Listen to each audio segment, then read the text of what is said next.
হরে কৃষ্ণ, কেমন আছো সবাই? আশা করি ভালো আছো। তো অনেক দিন পর একটা ভিডিও দিচ্ছি।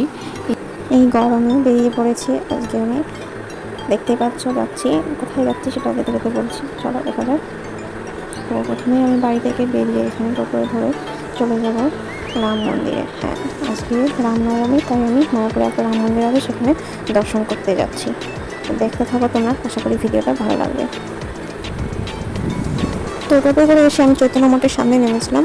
তো যেহেতু চৈতন্য মঠের সামনে নেমেছিলাম, তাই ভাবলাম একটু দর্শন করে আসি।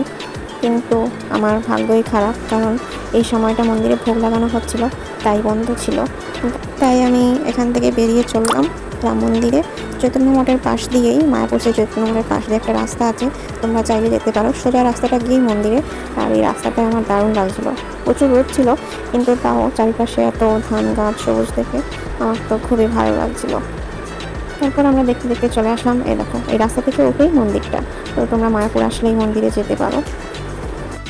যেহেতু এখানে প্রচণ্ড গরম পড়েছে, হয়তো ওই জন্যই লোকজন খুব কম এসছে। একদম ফাঁকা ফাঁকা ছিল, অতটা ভিড় ছিল না। তো একদিকে ভালোই ছিল, ভিড়ের মধ্যে কষ্ট হয়নি। আর এখানে দেখো প্রসাদ তৈরি হচ্ছে। তারপরে আমরা মন্দিরে চলে গেলাম দর্শন করতে। তোমরা আমার সঙ্গে দর্শন করো। তো দর্শন করা হয়ে গেলে আমি এবার পরিক্রমা করছি। পরিক্রমা করে তারপরে এখানে অনুষ্ঠান হচ্ছে, এখানে ভাবছি কিছুক্ষণ বসবো, তারপরে বাড়ি চলে যাব।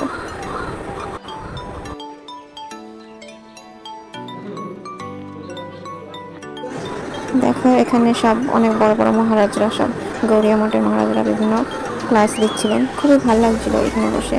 আর সব থেকে বড় ব্যাপার, ভিড় কম ছিল। এক তো গরম প্রচুর, আর ভিড় থাকলে একদমই কোনো কিছু ভালো লাগে না। ফাঁকা ফাঁকা ছিল, বেশ ভালো লাগছিল। আর একদিক দিয়ে একটু মন খারাপও হচ্ছিল, কারণ এইসব অনুষ্ঠানে আমার একটু ভিড় বেশি ভালো লাগে। মন্দিরে যখন ভিড় বেশি হয় তখনই আমার ভালো লাগে। কিন্তু একটা বিরক্তিকরও লাগে, এত ভিড়ের মধ্যে মন্দিরে ঢুকতে পারি না, গরম লাগে। কিন্তু তাও ভিড়টা ভালো লাগে, সবাই আসে মন্দিরে। তারপরে এখানে কিছুক্ষণ ক্লাস শুনে আমি চলে যাচ্ছি বাড়িতে। তো আজকের ভিডিওটা আমি এখানেই শেষ করে দেবো।